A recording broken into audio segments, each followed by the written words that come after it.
This is the Fantasy Football Unlimited podcast with your host, Kevin Murray. Welcome to the Fantasy Football Unlimited podcast. On this episode, I'm excited to welcome one of the brightest minds in fantasy sports from Matthew Berry's Fantasy Life. It's Matthew Freedman. Welcome to the show, my man. Hey, thanks for having me. Hey, I got to meet you in person at the Fantasy Football Expo a few years back, so I'm thrilled to have you on here. You know, this show it's about celebrating the fantasy experience, really on every level. I found that, you know, for those that play fantasy sports, you know, they want to learn more about their favorite analysts. So it's, you know, again, it's nice to have you on here. They want to know the behind the scenes, but they also want to, you know more about the resources in fantasy. Obviously, with Fantasy Life, there's a lot you guys are doing, which is great. And then again, a lot of people from the fantasy community really just want to find some inspiration. So they love the origin stories and hearing about people's journey to get a little inspiration to kind of dive deeper into content creation. So obviously, fantasy diehards are thrilled to have you on here. Let's start with, you know, what are you doing currently with Fantasy Life right now? So, just a lot of fantasy content. You know, I have my Freedman's Favorites articles. I write them every Tuesday. They come out on Wednesday, and, you know, they're linked in the newsletter and everything like that. But, you know, doing projections, rankings, and, you know, one of my favorite things that is, I wouldn't say it's really behind the scenes, but, you know, because Fantasy Life is such a fantasy focused company, we also have the betting game models there, and you know there's a lot of research that's gone into them. You know, I manage them. I think they're pretty good, you know, and you know, we take injury information into account. We take a lot of situations into account, like, oh, this team is playing their 3rd out of 4 games at home, you know, like at 3 out of 4 weeks at home. It's like, well, you know, that's not a massive thing, but it's something. And, you know, we account for all of these different factors and they end up coming to bear in the game model. And so I'm doing the projection work for that. And I think it's a really cool thing. So I would also say people should check that out too. Yeah, you do it. Obviously, you're a huge part of the betting life aspect of the brand, and obviously, you know, I think a lot of that information can be extrapolated for fantasy consumers as well to apply to, you know, everyday fantasy life, or everyday fantasy playing. From a consumer perspective, just looking at everything that Fantasy Life is doing, what are some of your favorite tools and content that comes out of Fantasy Life? The utilization report, I think, is the first thing that, you know, anyone would probably mention. I think it is the best pound for pound research tool, especially in season. Now, of course, outside of the season, you can always look back, use the data there and kind of see trends and project forward. But I think during the season, it really shines because, you know, you can see that a guy, oh, he had 8 targets and, you know, had this production, but like, okay, how many routes was he on the field? Like, how many snaps did he play? Like all of the underlying stuff that can kind of help you get a sense as to whether, like, was that 8 targets? Is that number like really sticky, or is that just kind of like a fluke thing? So the utilization report is something I like consult frequently during the year. And then I'll just say, you know, this isn't exactly addressing the question you asked, but like guillotine leagues, I mean, it's now my favorite form of like redraft season long fantasy. So I would also say, and we've got leagues that, you know, you can start it up anytime in the season. So we've got leagues that you can be drafting now and play to the end of the season. So I say everyone should be sure to check that out, because I think once you do that, it becomes something that I wouldn't say like you're obsessed with it, right? But like, I don't know, I become pretty fascinated by it, because you can get like awesome players on waivers in the guillotine leagues, and you don't get that in any other type of setup. It's true. Yeah. Shout out Dwayne McFarland with the utilization report. And yeah, guillotine, if you haven't played guillotine, it is one of the coolest experiences in fantasy. For me, I just love that sweat. I think the waiver wire, it just hits different. I think that just that week to week grind, it's a special format. Again, it's basically, you know, every manager competes every week. The last place team gets chopped, and then all those players dive into the waiver wire. And so it's a free for all, but there's so much to it when it comes to, you know, strategy. That's where obviously you guys kill it with, you know, with content around the game, guillotineleagues.com. Definitely a special fantasy game. And I love it for like a side league, for a lot of home leagues. Everyone loves their home league. They might be stuck in the certain format that they roll with, but a guillotine league as a side league with a home league is just absolute perfection. Yeah, love that. So obviously you are found on X at Matt F. the Oracle. Talk about that origin of that handle. Where did that come from? So I got into fantasy, I guess at this point, close to 20 years ago. And I wasn't doing any fantasy content, but I was obsessed with it.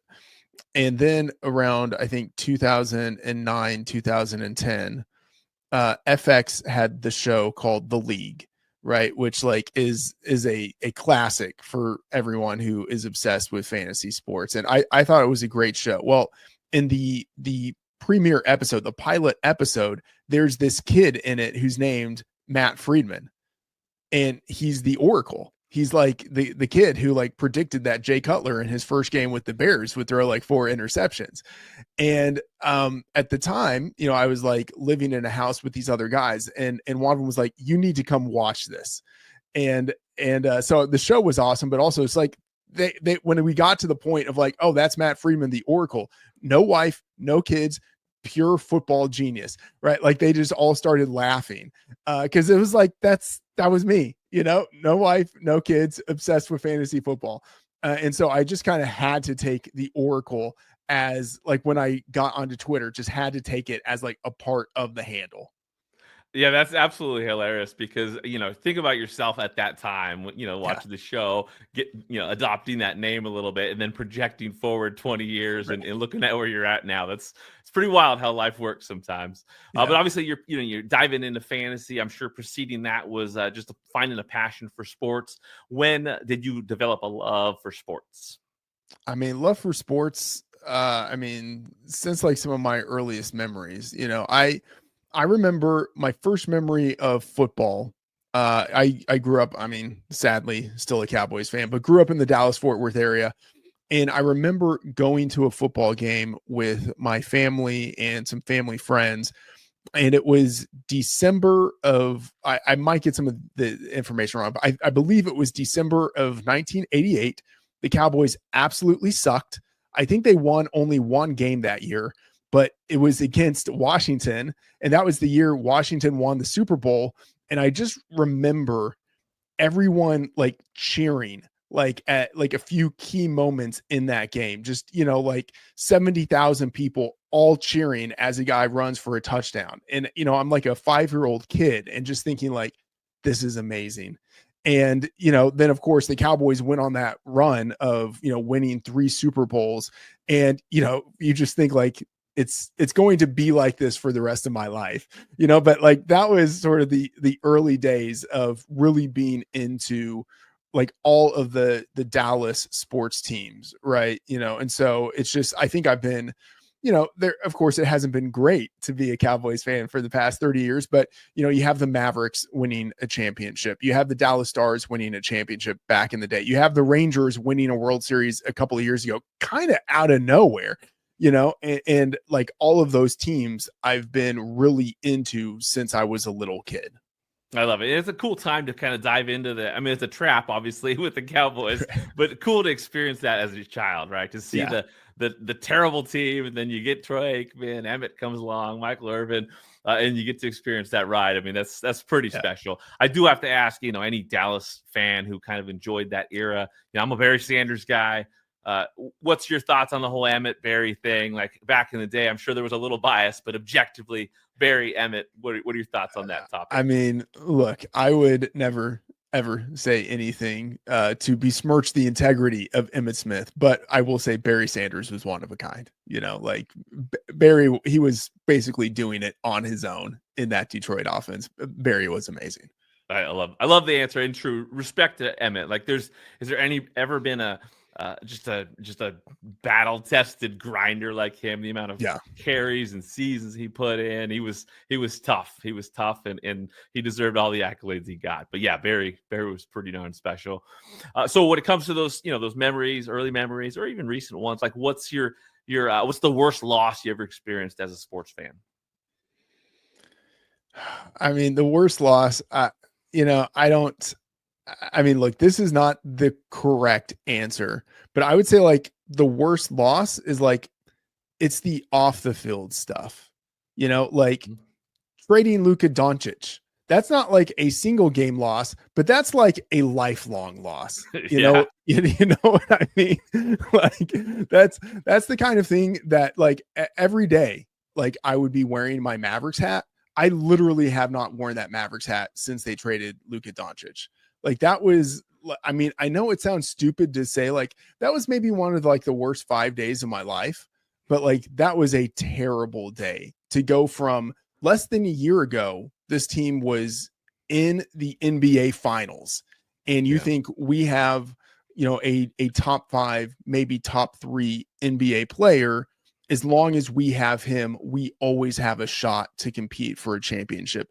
And it's like you had the literal passing of the torch from Dirk to Luka when that one season that they were together on the court. Like I specifically went to a game that year just because I wanted to see that. I wanted to see, even though it was Luka's first year, you just had a sense even then of greatness. I wanted to see Dirk and Luka on the court together.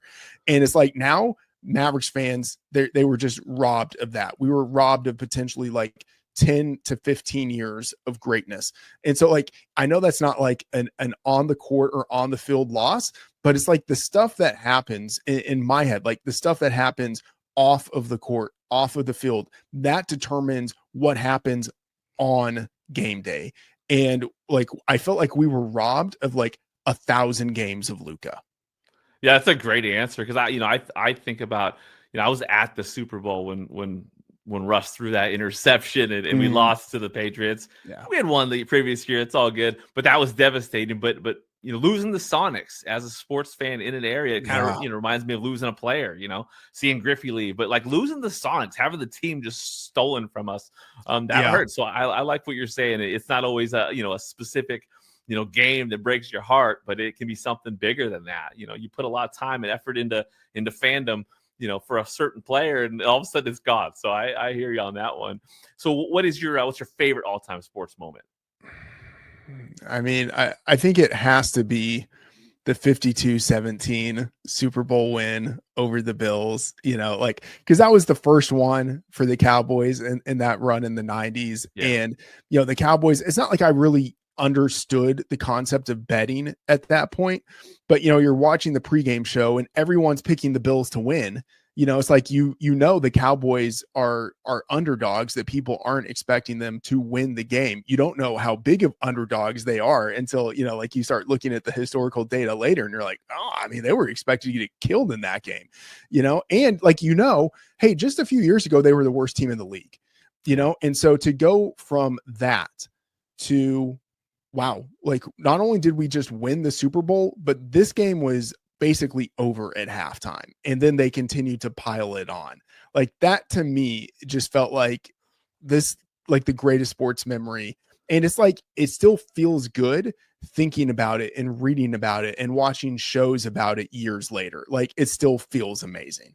That's awesome. Yeah, I remember that matchup for sure. I mean, as a kid in Seattle, like, wasn't a lot to root for the Seahawks, so I definitely was a bandwagon kid looking at his teams. I love both the squads because they were so similar. You got Kelly and Aikman, you got Andre Reed, Michael Irvin, you got Emmett and Thurman, and got defenders on both sides. That very similar teams. You think it's gonna be an epic matchup, and Dallas just absolutely destroyed them. So yeah, that's a good one for sure. Now you obviously you mentioned falling into the fantasy trap 20 years ago or whatnot. What was it that hooked you about the game? What was it that struck you about fantasy football that made you think, I got to come back for this? Well, I mean, always liked sports. And then it was a way of kind of participating in sports, and I'm always like, I wouldn't say like I'm a super cerebral guy, but like I like puzzles. I like kind of logical puzzles. I like thinking about games. And so this is a way of kind of gamifying the passion that I have for sports and, the knowledge that I might have for sports. And so, and it's got that social component where you can do it with friends and you can compete against friends and let them know that you are better than them. Right. So it's all of these things put together that just like originally kind of pulled me into it. And I will say, like, so when I was in high school, I knew that some friends of mine were in a fantasy league, a long time fantasy league with like their dads. And like that seemed like kind of a cool thing. And then when I was in college, some of my buddies were in a league, but I never like really got into it until my final year in college. The crazy thing about this is that it wasn't a league that I was in. It was a league that my girlfriend at the time was in. It was like the girls' league, and she needed help with the draft. So basically it was like the girls' league, and then all of these teams were being shadow managed by the boyfriends. I love And it. so like the boyfriends would be like talking trash to each other about like the teams that aren't even theirs in a league that they're technically not in. Right. That was like my first foray into fantasy. And then so the next year it was like, okay, I need to actually get in a real league. And so that was when I got like back together with high school buddies and we did a draft. And that same league doesn't exist, but basically the dynasty spinoff from that league is still going almost like, 16, 17 years later. That's hilarious. I can just picture, you're having a casual conversation with one of the other boyfriends, and you guys know each other's rosters or the girlfriend's rosters. Right. Like, hey, who's running this team? I love it. So, okay, so you've been playing for obviously a long time. You do a lot of stuff, obviously with the betting, DFS, all kind of stuff. Like with fantasy leagues, how many are you in these days? Honestly, this season? I have really tried to cull down.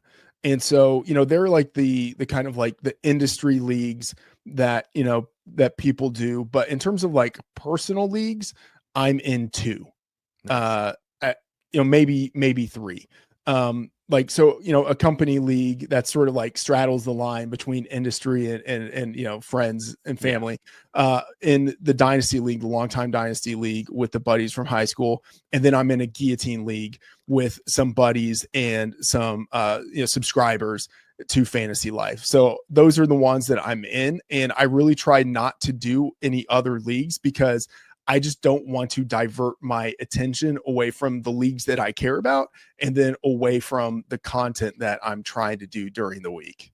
Yeah, I know. It totally makes sense. Now, in the past, playing in some of these home type leagues, any fun traditions that you've witnessed that just kind of, I guess, bring out that fantasy life kind of vibe, the kind of stuff that would be celebrated by Matthew Berry? Yeah, I mean, we've toyed around in the Dynasty League with having, like the loser's punishment. And there was one year where someone had to, like run around in like a nudie uniform, like a nudie outfit, but Nice. They never actually did it. And it's like, like who's really going to enforce it? It's like at this point, we're all like in our 30s and our 40s. And it's like, man, he just literally did not have time to do it because he's got 3 kids, it's just like that we have ideas, but then sometimes the ideas don't get executed. That is something that a lot of leagues can relate to for sure. Yeah. Obviously, you've played in a lot of leagues in your time. Who's the biggest rival you've ever played with? Like, who's the one person you think of when you think of a fantasy football rival? I mean, I would say so I had a really good team in Dynasty early on in the league, but I didn't win until like the 5th year of the league. And I was in like a killer division. And so I would say like the guys in that division, like they all won championships before I did, even though I probably had like the best team sort of in the totality over that time period. And so like all of those guys, like we're still in that same division. And it's just like, the first 3 weeks of the season, I play those 3 guys, and it's like, I have a sense of how my season is going to go based on how the first 3 weeks of the season go. Let me tell you something. I am 0-3 right now in that Dynasty League. I have lost in total by like 5 points across those games.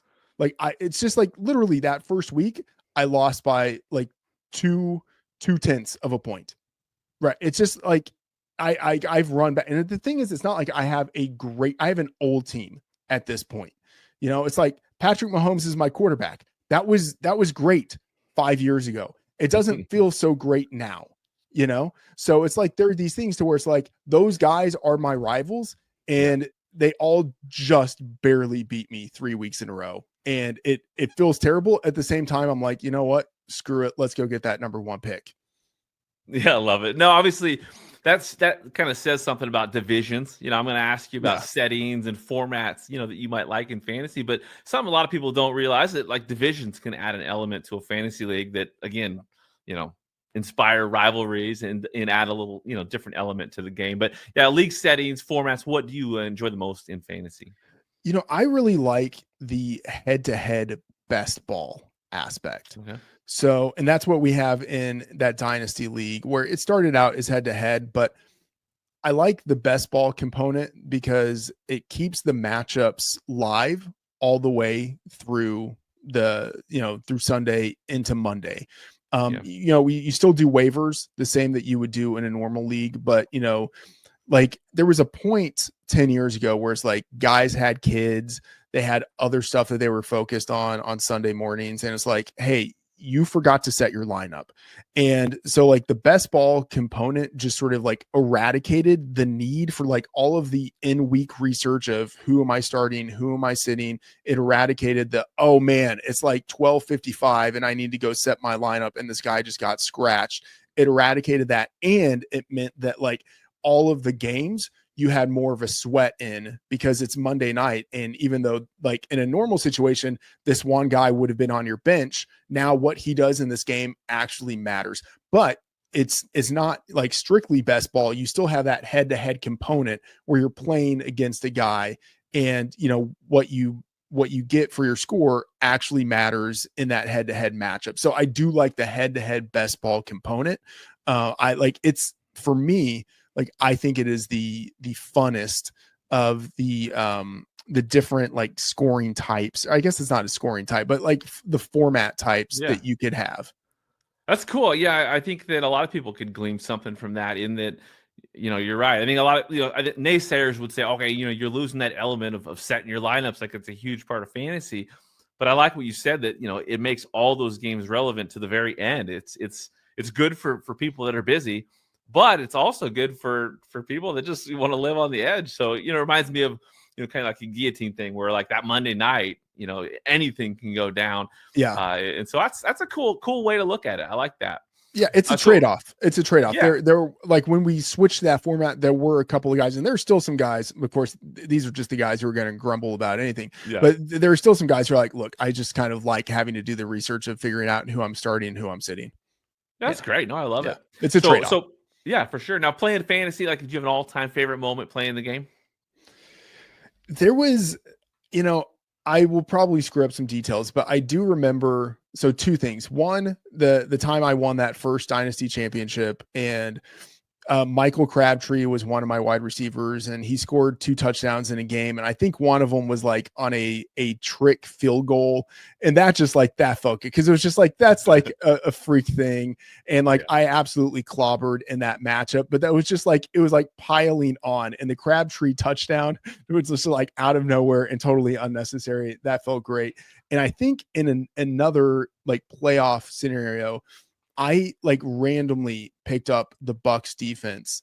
And then that week, I think they had like 2 special teams touchdowns or like a return touchdown.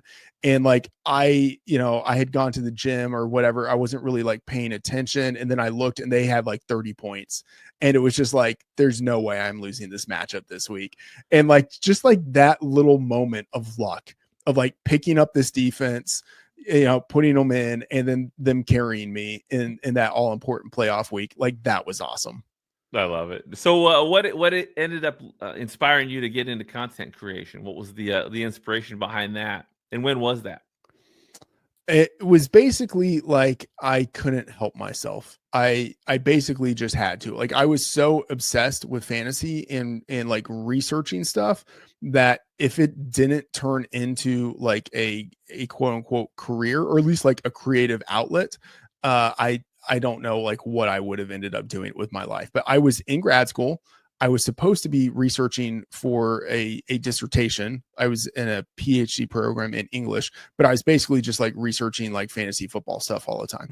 And so RotoViz, the site, had just started, and there were a number of writers there that I liked, and they put out a call for contributors, and it was 2013, and I had like ideas, and it was like, look, like I'm a decent writer because, you know, of like the being in the graduate program in English, like editing, stuff like that. That's just like kind of professionally in my lane. And I like researching, like I like thinking about, you know, numbers and trying to project, you know, guys from college to the NFL and all that stuff. So I sent at the time Frank DuPont, aka Fantasy Douche. I sent him the thoughts that I had. One of them was on T.Y. Hilton, and he was like, turn that into an article. And I did, and you know that article was like, I don't know, 4,000 words. I've learned how to be. I mean, all appearances to the contrary in this podcast, but I've learned how to be a little bit faster, a little bit tighter with my language. But I mean, that was like a massive article that he was just like, we got to split this in two parts. But it was basically like, hey, T.Y. Hilton, I think he's going to be pretty good in the NFL. And that was the first piece. You know, it worked out, and it just kind of went from there. And so, you know, I along with John Moore started the RotoViz podcast back in the day, you know, which is, you know, still going strong. And then you know, started writing for more sites, wrote for PFF, wrote for, you know, Fantasy Insiders. And then I was lucky enough that in 2015, that turned into an offer for a full-time job with Fantasy Labs late in 2015, which was, you know, just starting right then. So I think it was like January 2016 was my first month of being full-time in the industry. So it, you know, it was grinding pretty hard for about 2.5 years before that happened. So fast forward to, you know, obviously your opportunity at Fantasy Life. How did that present?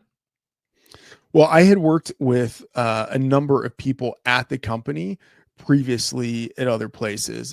You know, I knew Elliot Christ, the CEO. I had, you know, had some exchanges with Matthew Berry. I knew Pete Overzet, who, you know, was one of the creative leads there, and who, you know, for years was like, he was like the guy writing the newsletter every day. I'd known him from the RotoViz days. Dwayne McFarland, he and I actually grew up in the same hometown in Texas. Yeah.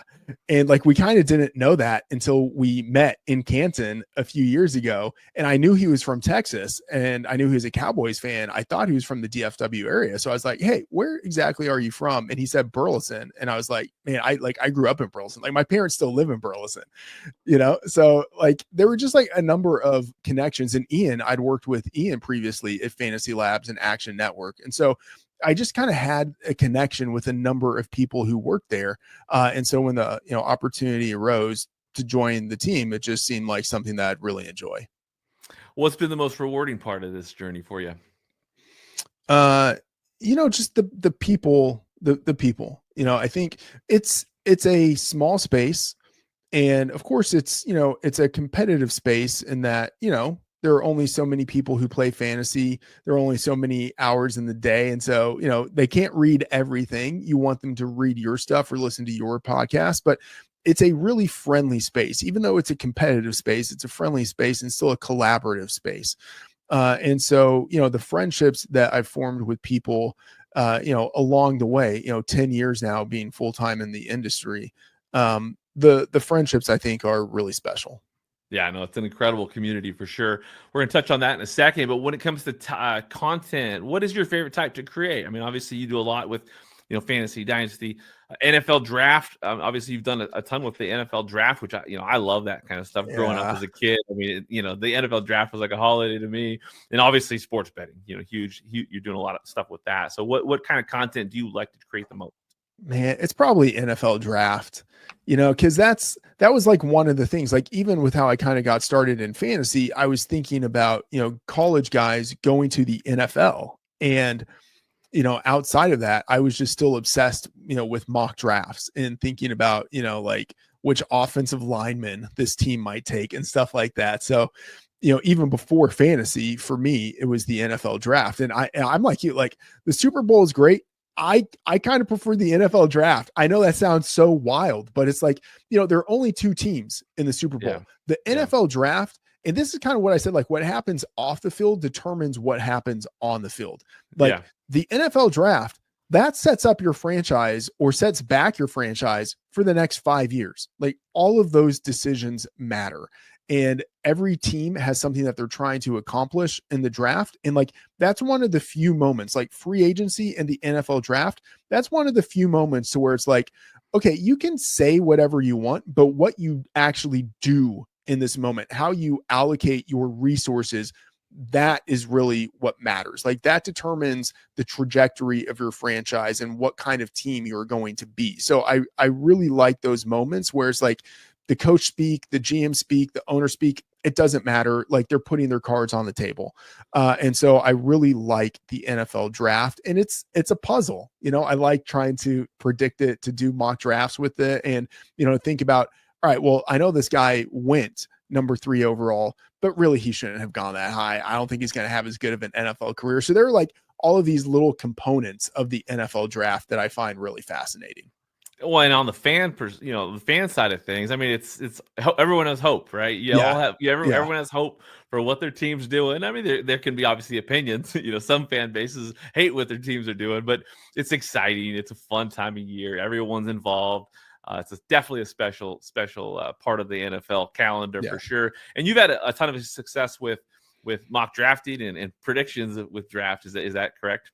Yeah, I would say I'm just so obsessed with it that, I've been doing mocks. Even when I wasn't like publishing mocks, I was basically like doing mocks, still like mapping stuff out and doing mocks for years. So there are different mock draft competitions. And I think maybe 2018, 2019, thereabouts, I started, submitting my mock drafts to competitions. And it was a little bit of a learning curve, because they're like, it's a game, it's just like fantasy football is a game. It's not like just sort of like predicting what happens. It's like trying to think about, okay, within this competition, here are some of the nuances that can maybe get me an extra point or two or something like that. But, just kind of learning how to do mock drafts and looking at what other people do, doing a lot of research, seeing what the beat reporters are saying, all of those things. So, I've been fortunate. I think since 2020, I've been the number one mock drafter in one of these competitions. And the thing is, I haven't won the competition, but I've been like top 5 multiple times. And so like over the stretch run, it's been good, but man, I would like to take down one of these competitions one of these years. Well, that'd be fun. But yeah, consistency matters probably more than anything, right? Each and every year coming back and delivering the goods is probably what consumers want from the analysts they follow. So I love that. Now, obviously, again, you've had this journey in fantasy sports. You've seized opportunities. Talk to the people out there that want to get more involved in fantasy content creation, or people that have been maybe doing it but want to level up. What's your advice for people that want to get more involved in fantasy content? Yeah, I mean, I a few thoughts. So one is that in the early RotoViz days, there were a lot of really smart people there. Rich Rebar was there. Davis Maddock was there. You had Pete Overzet. Like you just kind of look, and it, like, I don't want to say everyone in the industry started at RotoViz, but like you can find at a lot of places like one person who started at RotoViz. And I would say the difference between the guys who ended up going from RotoViz to getting full-time jobs and the guys who didn't, I don't think it really had anything to do with intelligence. I think it had to do with just like sticking with it, like perseverance and hard work, like that counts for a lot, and so I don't think you need to be like the most like talented, like whether you're sort of like on the mic or like analytical or whatever it is. I don't think you need to be the most talented. Like you just need to be consistent and like be willing to work hard. And then I would say there are a couple other components. One would be, can you do something that is different than what people can find elsewhere? Like, can you distinguish yourself in some way, whether that's, so I would say like someone like Matt Harmon, who has like the angle of really diving into what wide receivers are doing and getting granular with it, right there, or like what Dwayne does with the utilization report. Like, can you think of a specific angle, but an area where you can talk about something in a way that no one else is talking about it? I think that is something that is useful and could help you kind of like fast track, right, the ability to gain an audience. And then one final thing, I would say like humor helps.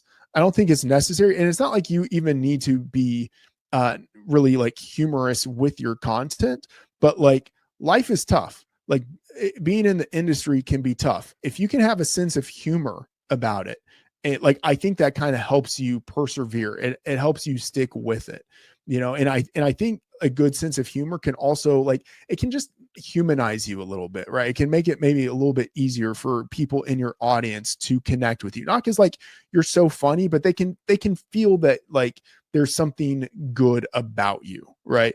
So I think a good sense of humor helps. And then this is, I'd say, connected, but like, don't be a jerk. I mean, like I can't say I'm perfect, like there are probably times when I'm a little bit jerky, but like I think in general, the people who stick a long time in the industry, part of it is that they're fairly easy to work with, like they don't make it hard to work with them, which means that it's just easier for them to stick around. So those would be my big picture thoughts. Yeah, all of that is great advice. And earlier you mentioned community and how, the industry, the community has impacted you in networking, a huge part of it, getting, meeting people, obviously you want to get connected in this space. If you want to do things in this space, you want to establish some relationships. You attended the expo a few years ago. How was that experience for you? I mean, I loved it. That's, where I met Dwayne for the first time. It's where, like, even if I had known some people, it was where I got to meet them in person for the first time. So, that's always a great experience. I didn't go the past 2 years. And, some of that was just sort of like the timing of various things, to where it didn't work out, but I definitely missed it. And I definitely had, some friends send me photos being like, hey, you're not here at George's with us. Yeah. Man, it would have been fun. Yeah. But I definitely enjoyed that. And I hope to go back to it at some point in the future. I love it. Well, at this time, what are you most grateful for? And then, obviously name a few of the people that have had a big impact on you during your journey. I mean, I'm just grateful to be full-time in the industry, like it's funny because it's, I feel like there's not this trend as much anymore, but a few years ago, I think there was a trend among some people who were full-timers who were like, oh, the season's almost here, I'm sort of dreading it. And then you had a lot of people who weren't full-time in the industry being like, man, I would like commit unspeakable crimes to have the job that you have. And so, like, for me, I'm just grateful. Like, it's a job that requires lots of hours, but I love it. Like, if I weren't doing this full time for my job, I would just be doing this on the side because it's like I'm interested in all of this stuff anyway. So to have the ability to do it full time is just a total gift. And so, obviously super thankful, to Matthew Berry, who owns the company, to Elliot Chris, the CEO, Dan Kaufman, who's our chief strategy officer. And then, to people who helped along the way, Fantasy Douche, who, I actually met in person for the first time a few years ago, but, who, like, I guess at this point, like 13 years ago, 12 years ago, gave me that first opportunity to write an article about T.Y. Hilton. Who had the idea for creating the podcast, and so there are a number of people like that, a number of sort of like quote unquote like administrators or something like that who, were willing to work with me. Jonathan Bales and Peter Jennings, who started Fantasy Labs and gave me my first full-time job, always will be immensely grateful for that. Chad Millman, who, was the content officer at Action Network for years, tremendously grateful for, the guidance and the flexibility that he gave me in my career. So yeah, a number of people to be thankful for, but like, what am I most thankful for? Just that, like, I get to do this for a living. It's an unreal thing. I love it. Well, this has been a ton of fun. Thank you so much for joining me, Matt. Can you share with the listeners and viewers where they can find you? Yeah. So you can find me on social at Matt F. The Oracle, and all of the work is at Fantasy Life. I have Freedman's favorites. I have the projections. I have the articles. I have a bold predictions piece that comes out each week where I try to be as, this might sound weird. I try to be wrong. Like I try to, because it's not bold if you're like hitting 100% of your predictions, you know what I mean? So like, it's like, I'm intentionally trying to say stuff that is like unlikely to happen, but I at least want to be directionally correct. You know what I mean? Yeah, So, I have the bold predictions piece. But yeah, really just the projections, the rankings, the content. I'm on some podcasts towards the end of the week. And this week I'm on Talk Data to Me with Dwayne McFarland. It's all of the content at Fantasy Life. I think it's great. And I'm all over it. So check it out. Awesome. Loved having you on here, my man. And best of luck moving forward. Thanks. Same to you. Thank you for listening to the Fantasy Football Unlimited podcast. Until next time, be sure to follow and subscribe to all of FFU's social media accounts for daily